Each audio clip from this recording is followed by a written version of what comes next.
yoz bob chia urug'idan ichimlik tayyorlab ko'rsataman bugun sizlarga. Chia urug'i Markaziy va Janubiy Amerikada yetishtiriladigan urug' bo'lib, bu superfood hisoblanadi.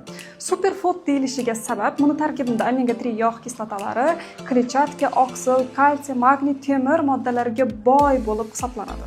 Xo'sh, chia urug'ini iste'mol qilishdan bizga nima foyda deydigan bo'lsangizlar, demak birinchidan chia urug'i bizani qonimiz tarkibidagi qand moddasini tushirib tashlashga yordam beradi ekan, insulin gormonini pasaytirishga yordam beradi va buni natijasida eng asosiysi ortiqcha vazndan qutulishi, moddalar almashinuvini yaxshilashga xizmat qiladi.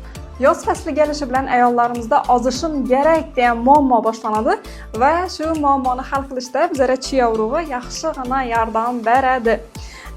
Demak, yoz bob chia urug'idan ichimlik tayyorlab ko'rsataman bugun sizlarga. Chia urug'i bir osh qoshiq miqdorda olinadi va xona haroratidagi suvga bo'ktirib qo'yiladi.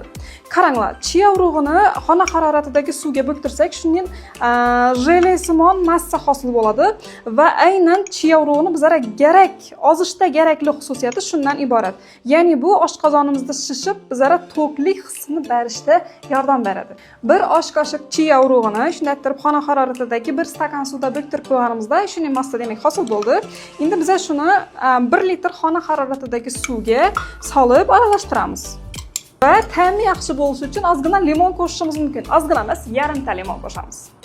Xohishga ko'ra ozgina imbir yoki miyata ham qo'shish mumkin. Yalpiz o'simlikini.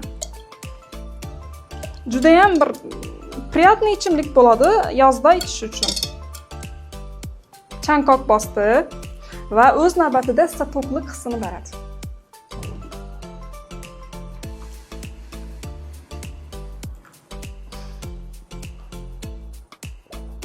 Juda ham yoqimli ta'mga ega bo'lgan. Yozda chanqoq bosdi ichimlik bo'ldi. O'zi issiq bo'lgan, o'zimga bunday qilib ketdi. Va chia urug'i emiziklilarga mumkinmi degan savol keladi. Emiziklilar xonadonlarga birdek mumkin, faqat siz uni ratsionga kirgizishda ozgina ehtiyot bo'lasiz. Bir choy qoshiqdan ko'pi kunina mumkin emas. Gapning qisqasi, chia urug'i ayollarimizga yanada go'zal va sog'lom bo'lishlariga yordam beradi. Bizning bir shiorimiz bor. Siz bugun o'z sog'lig'ingiz uchun nima qildingiz?